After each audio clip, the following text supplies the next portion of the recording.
अरशद मदनी की जानिब से नए मेंबर साजी का काम अल्हम्दुलिल्लाह दौरे के साथ में मौलवीगंज जामा मस्जिद मरकज के पास में शुरू है, जिसमें हमारे जिम्मेदार अशफाक सर, नदीम सर और बहुत सारे जिम्मेदार हमारे यहाँ पर काम को अंजाम दे रहे और ये शायद दोपहर 3 बजे तक इंशाअल्लाह शुरू रहेगा।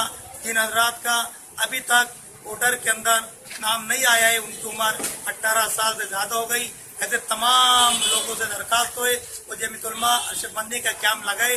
इसके अंदर जल्द तशरीफ ला कर अपने नामों का इंदराज कीजिए। धूलिया जमीयत उलमा अरशद मदनी।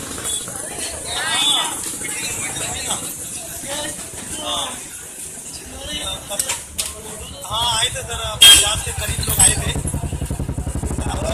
हुआ कि भाई इस हिसाब से काफी दूर जाना है।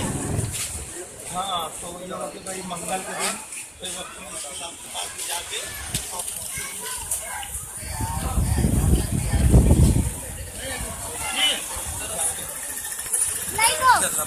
मेहनत तो फरमाए।